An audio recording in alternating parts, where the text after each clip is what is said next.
let's start with these notions, language and power. So, how are these two connected? Very easily, when we take critical discourse analysis as a basis for our research, then we may say that language is a means of power. Critical discourse analysts say that there is almost no language without hindered power relations.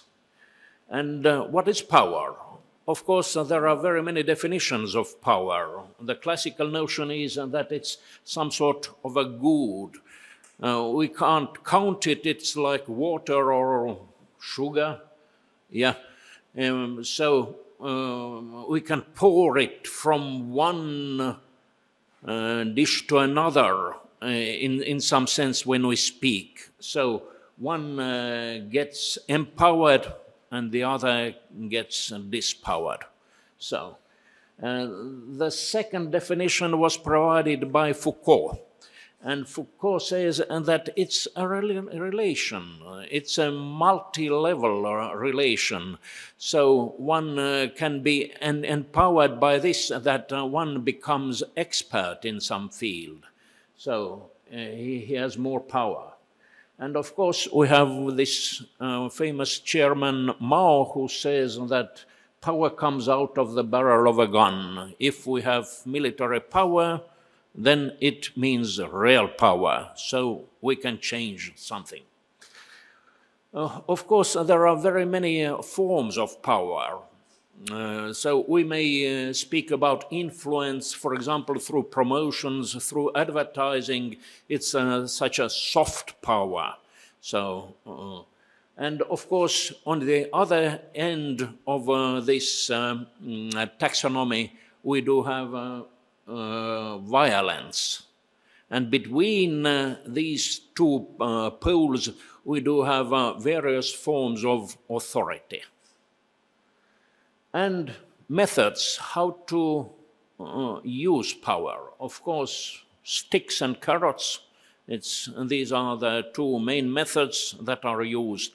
But of course, there are other methods also, and persuasion is one of those methods that is used, especially by politicians.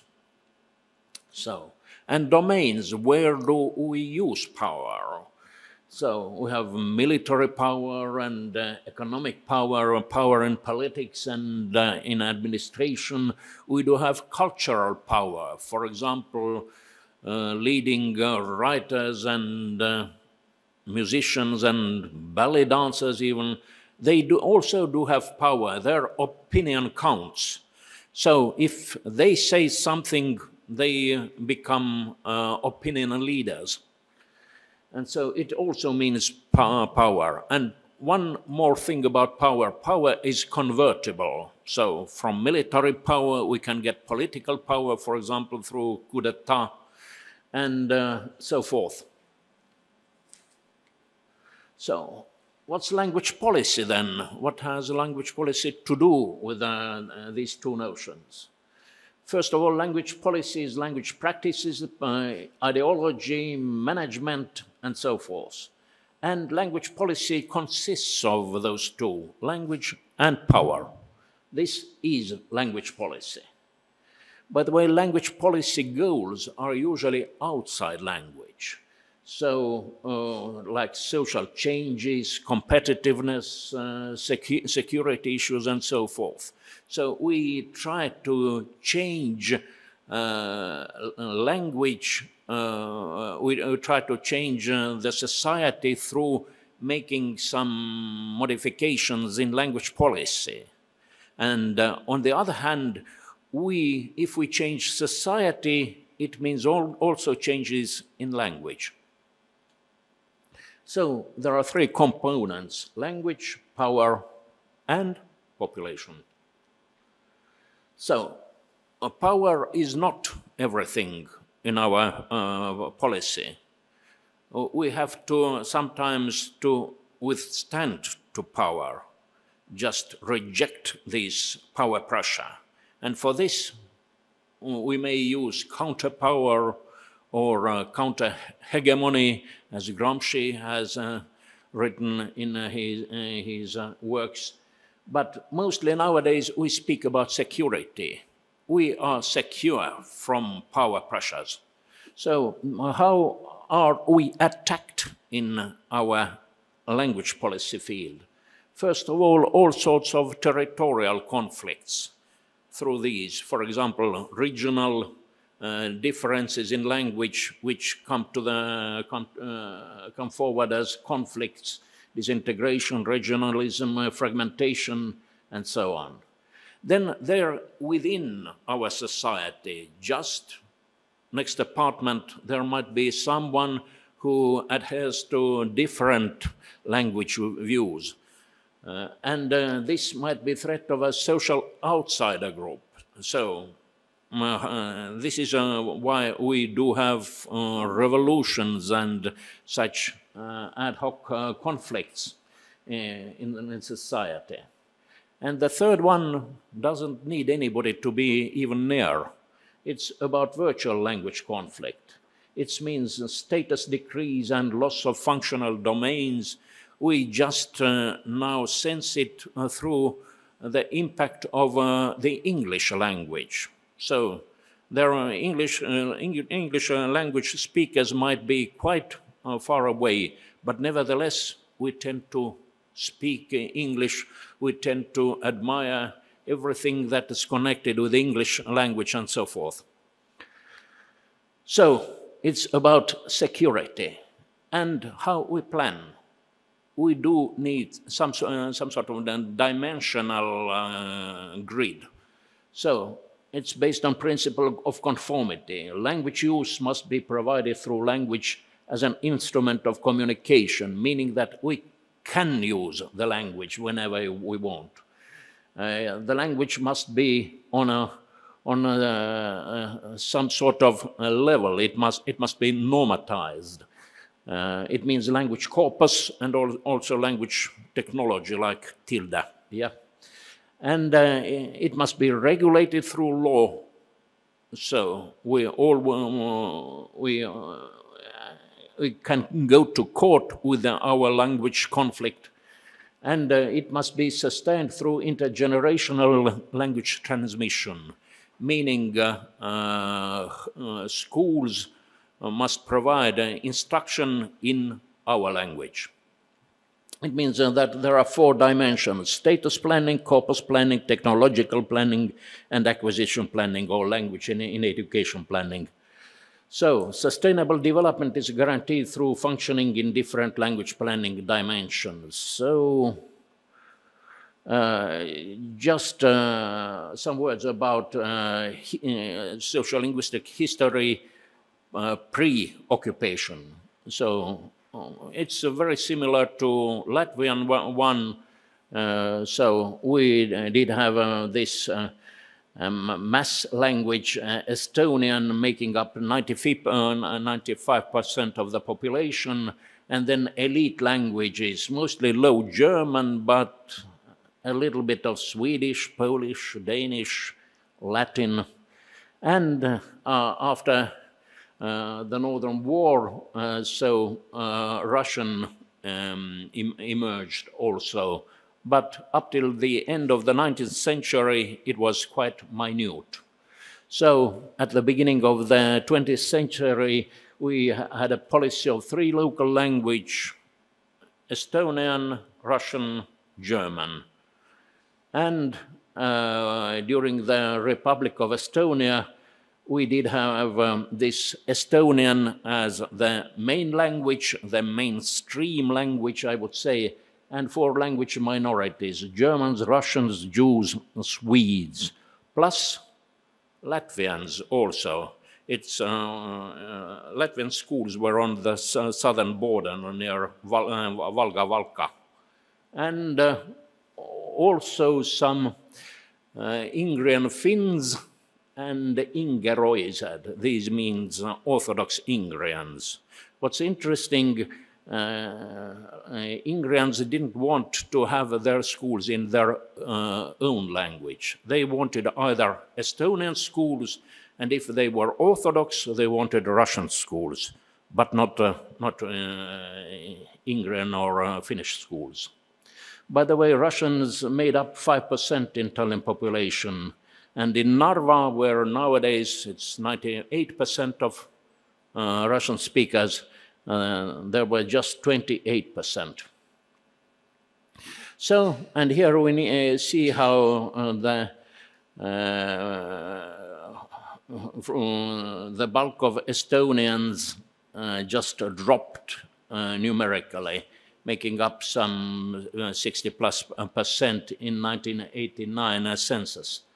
So because of this uncontrolled immigration, minute linguistic integration, meaning segregation, in other words, and non-knowledge of the local language, because all the services were provided in Estonia, also in Russian. It meant status shift. So,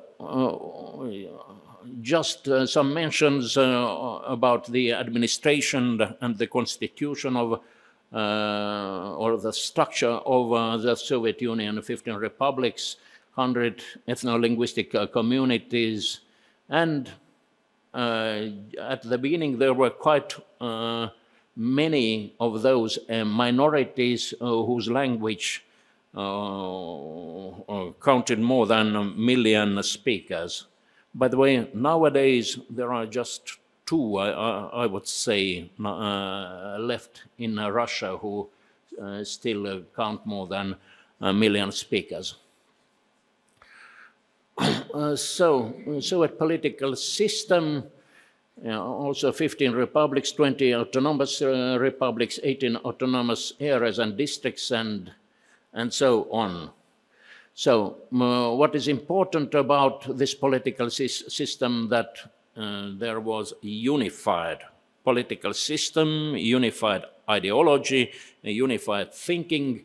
It means a totalitarian regime with hegemonic control, with resources allocated by central powers in Moscow, meaning that Moscow distributed money, finances, distributed also decisions on how to use this money, and together with this ideology, how to use correctly this money. Yeah. So, economy, judicial system were controlled by the Communist Party, not those who were elected through the so-called elections.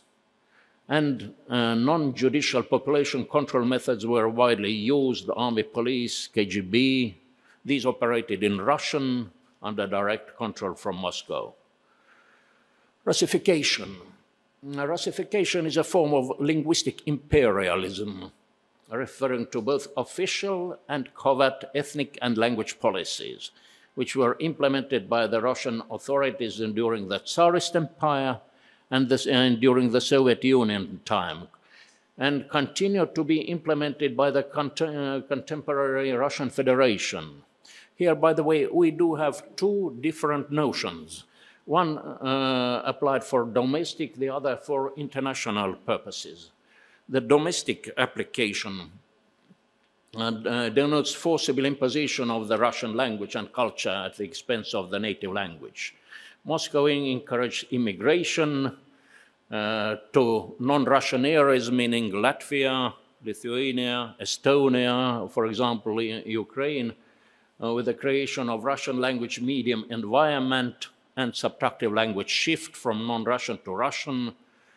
And then there was also the international aspect. So legitimate Russian language and culture promotion and positive attitudes toward Russian, but it also involves the imposition of unequal relations between Russia and the post-Soviet countries concerning economy and, for example, energy, raw materials, oil, gas, security threats, overt military actions of various kinds, including the war raging nowadays in Ukraine, annexation of parts of Georgia, Moldova and Transnistria region, and so on. And these are traded for concessions concerning national policies and also language policy and all this. So отечественники policy. So when we research language policy, we have to say that there is no language policy per se. It is just ideology that constituted the common core. So language policy, as a matter of fact, never existed separately. Ethnicity also, we can't base on ethnicity because it was regarded as something temporary and it's not important. And there was ideological dogma that problems originating from ethnicity, the national question, had long been solved. No problems anymore. Yeah. And this was based on the understanding that languages in and outside the socialist system develop according to different laws. So capitalists, they did have problems, not in the Soviet Union. Here, Russian language was declared to be the language for interethnic communication. So we had a two-tier system, Russian as the high language, the high status language, and all the other languages somewhere lower, just to be taken out. So the term сближение was used, convergence, not assimilation, meaning just the same, but it was the socialist way of saying this. So what measures were used? Language variety and maintenance were seen not only as a nuisance, but an indicator of ideological backwardness, meaning that according to ideology, we have to get rid of these. And not just so, but to get rid of the whole ethnic structure, through migrational flows, deportations, mechanical mixing, people, even mixed marriages. Yeah, and altogether with the advance of the Russian language to Russian, non-Russian areas by language shift, migration, high status functional domains, and simultaneous protection of this Russian monolingualism, meaning Russian medium schools, Russian medium kindergartens, Russian medium factories and plants, and so on, and Russian language services. The motor of the process was the territorial rotation principle, meaning that some monolingual Russian could come here, and he was entitled to have all these rights to speak Russian only. And this non-Russian native language maintenance system was demolished, for example, in education. And the process of convergence consisted of two stages. First, Russian became the language of interethnic communication. This was achieved. And in the next stage, Russian became the first language of the dominated ethnic group. And in conclusion, just how to put together it with a contemporary understanding of language policies. So we have these language planning domains placed in language planning dimensions. And what we might say in conclusion then. First of all, when we take status planning, real power holder was, of course, the Communist Party, not the governmental structure or the state structure as it. So Politburo made decisions, and the most important person in these national republics was the first secretary of the Communist Party. So where primary decision-making took place. Council of Ministers was like some boy running errands for the Communist Party.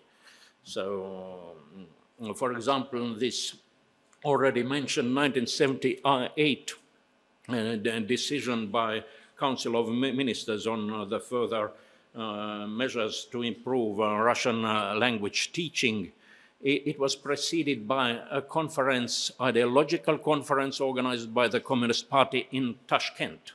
And so decisions were taken in all these republics to take more Russian on board. And so these were dogmatic positions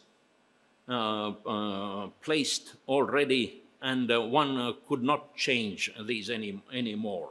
So the government just implemented all these decisions already.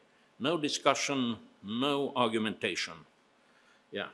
So for the local language, for the local national language like Latvian, Estonian, so there was no maintenance scheme, no support, and even less was done for third nationalities. So everything for Russian, nothing for Ukrainians or for the Ukrainian language in the Baltic republics. Just only for Russians, but because it was this язык межнационального общения. Yeah, so, and of course, no cultural support. So there existed just the local culture, where some dancing and singing was allowed, and Russian, no other culture. So, and elite functioned in Russian.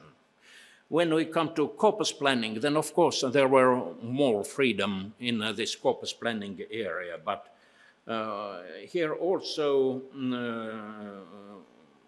there were restrictions. For example, in terminology, it was just Russian and the local language like Estonian or Latvian. And translations from capitalist languages were also limited, meaning English, French, and so on. And of course, name policy, we know all these revolutionaries and also cultural workers and cultural leaders of Russian culture, like Mayakovsky, Pushkin, for example, street names. So there was not much freedom even in naming one's streets. And education, it was based on diglossic models, meaning segregation, Russian schools, local schools, and Russian schools expanding, local schools decreasing. And speakers of third languages, they were pushed to Russian schools. And foreign language education, it was quite limited. Thanks.